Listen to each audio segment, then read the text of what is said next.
My Hindi की चुनावी चर्चा में आज मेरे साथ हथीन विधानसभा क्षेत्र से कांग्रेस के प्रबल दावेदार बलजीत दादर मेरे साथ मौजूद हैं। इनसे चुनावी चर्चा में आज जुड़े हुए हैं हमारे साथ, तो चुनावी चर्चा में बातचीत करते हैं। सर, सबसे पहले माय हिंदी पर आपका स्वागत है। Thank you. आप लोग का बहुत स्वागत है। मैं तो ये दुआ करूंगा ईश्वर से कि आपका चैनल आगे बढ़े। सर, सबसे पहला सवाल ये कि आप सबसे शिक्षित कैंडिडेट में से एक उभर के आ रहे हो, क्योंकि आपने जैसे बातचीत के दौरान बताया कि 1992 में आपने एमबीए और एमएससी किया, जो है शिक्षित हुए, तो इसी की वजह से ही क्या शिक्षा को ज्यादा महत्व दे रहे हैं? मुद्दे जो हैं शिक्षा को लेकर ज्यादा है, जनता के बीच जा रहे हैं। किसी भी क्षेत्र के विकास के लिए शिक्षा का अहम योगदान रहता है। शिक्षा से ही आगे रास्ते खुलते हैं।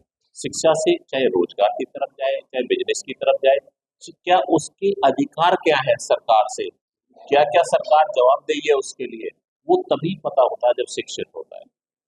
आप अच्छे बिजनेसमैन भी हैं, तो राजनीति में ही क्यों आए? अपने लिए सब जीते हैं। एक उम्र होती है कि चलो अपने लिए किया, पर एक लेवल पे आके ये लगता है कि मैंने सोसाइटी के लिए क्या किया। तो वो बहुत लोगों को वो उम्र बहुत आगे आती है। मैंने अभी निर्णय लिया है कि अपने लिए तो अब तक जी लिया, समाज के लिए अब कुछ करने का समय है। और उसी चीज को मैं पिछले 5 से 6 साल से पूरे हथीन विधानसभा क्षेत्र में लगा हुआ हूँ। उनकी समस्याओं को, क्या क्या समस्याएं हैं, उन पर काम कर रहा हूँ। सरकार के सहयोग के बगैर भी कुछ समस्याएं ऐसी होती हैं जो इंडिविजुअल लेवल पे, जैसे रोजगार की है, सरकारी रोजगार नहीं मिल सकता तो कम से कम प्राइवेट रोजगार उनको दिलाया जाए।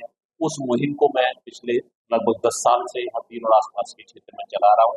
अब तक करीब करीब 10,000 से भी ज्यादा लोगों को मैं इस क्षेत्र के, हथीन ही नहीं आसपास के जो भी युवा हैं, उनको मैं कॉर्पोरेट वर्ल्ड में नौकरियां दिला चुका हूँ और वो अच्छी पोजीशन पे है। बलजीत जी, आपने जनता की सेवा करने का बेड़ा तो उठा लिया है, क्या इतना आसान होगा जब यहाँ पर इनेलो बसपा का गठबंधन हुआ है, फिर भाजपा सरकार है, कितना मजबूत ये गठबंधन होगा? किससे आप कॉम्पिटिटर के तौर पर मानेंगे? इनेलो की जहां तक बात है, इनेलो भाजपा की भी टीम है। आपने देखा होगा जब राज्यसभा के भी चुनाव हुए थे, उनमें भी इनेलो ने बीजेपी को सपोर्ट किया था। यदि कांग्रेस को सपोर्ट करती तो हम कहते कि कहीं ना कहीं वो कंपटीशन में है।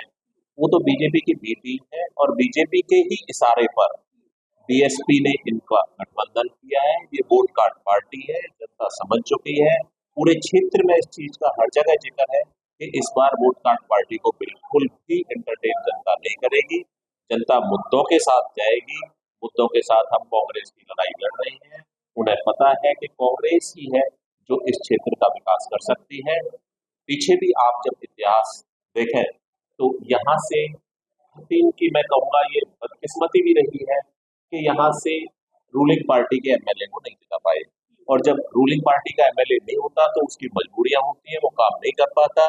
इस बार ये मौका है और जनता जानती है कि आने वाले टाइम कांग्रेस का है, कांग्रेस की सरकार आएगी तो कांग्रेस के शिक्षित और जिसको दोनों धर्म स्वीकार करें ऐसे कैंडिडेट को यहाँ से प्रत्याशी पार्टी बनाएगी। बिल्कुल जनता भारी रूप से जिताने का। तो क्या भाजपा ही बसपा इनेलो की हवा उड़ा रही है, जिससे कांग्रेस को कहीं नुकसान होगा, कांग्रेस की हवा कम होगी?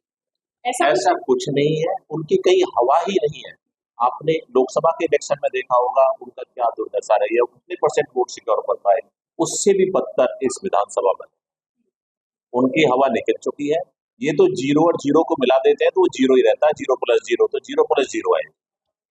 अभी भाजपा में चल रहा है कि एक बार रावतपाल को टिकट मिली, विधायक बन गए, नागरपाल को टिकट मिली, विधायक बन गए, अब रावतपाल को टिकट मिलेगी। तो क्या भाजपा सरकार के पालों के हिसाब से चलती है, जो पालों के हिसाब से टिकट बांटी जाती है? शायद ये उनकी सोच होगी, पर ऐसा नहीं। विधायक शिक्षा के हिसाब से, विधायक कौन काम कर सकता है जनता के साथ, कौन जुड़ा हुआ है, कौन वास्तव में ही पिछले टाइम जनता के साथ जुड़ के काम कर रहा है, उस चीज पर जनता वोट देती है। क्योंकि उनको ये विश्वास होना चाहिए कि यदि हम इसको चुन के आगे भेजते हैं तो वास्तव में ये क्षेत्र का विकास करेगा। और अब की बार बिल्कुल किसी तरह से जनता तैयार है कि शिक्षित चेहरे को दें।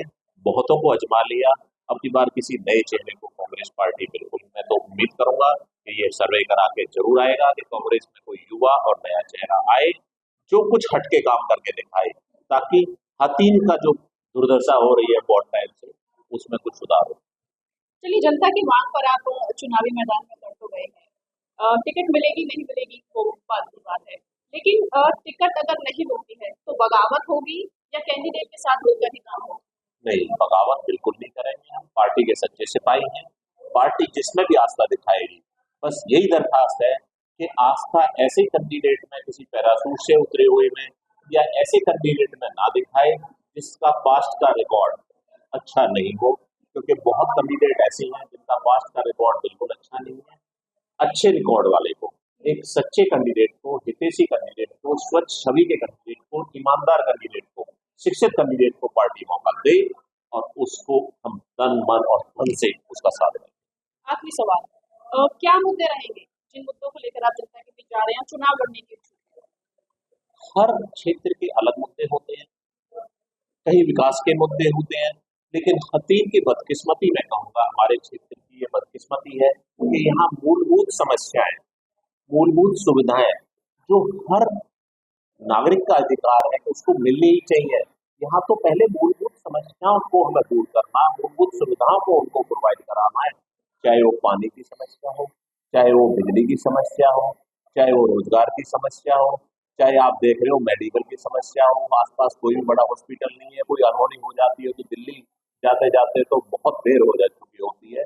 तो इस क्षेत्र की ये बेसिक सुविधाएं हैं, रोड की कनेक्टिविटी की समस्या हो, चाहे आप इस क्षेत्र के भौगोलिक दृष्टि से देखो, हम दिल्ली के सबसे नजदीक हैं, फिर भी हम पिछड़े हुए हैं। यहाँ उद्योगीकरण की बहुत बड़ी समस्या है। आईएमपी से भी पहले यहाँ एक उद्योग क्षेत्र डेवलप हुआ था, उस क्षेत्र डेवलप तो सरकार ने किया था कभी कांग्रेस ने, पर उसकी बदहाली ऐसी है कि कोई उद्योग नहीं है। तो ये उद्योग आए, इस तरह का यहाँ माहौल उत्पन्न करने की जरूरत है, क्योंकि उद्योग को सेफ एरिया चाहिए। यहाँ की छवि ऐसी बनी हुई है कि यहाँ अधिकारी करप्ट है, यहाँ के नेता भी करप्ट है, वो छवि को दूर करना है। तो हथिन विधानसभा क्षेत्र से कांग्रेस के युवा और शिक्षित नेता यहाँ पर मेरे साथ चर्चा में मौजूद रहे। बल्जीत आगर जी जो चुनावी युद्ध में उतरे हैं जनता की डिमांड पर, उनका कहना है यदि पार्टी आशीर्वाद देती है तो वो जनता के तमाम ऐसे मुद्दे हैं जिनको लेकर जनता की सेवा करेंगे। यदि पार्टी टिकट नहीं देती है तो कैंडिडेट के साथ परिवार के सदस्य की तरह मिलकर ही काम करेंगे। ऐसी ही चुनावी चर्चाओं के लिए आप बने रहे माय हिंदी के साथ।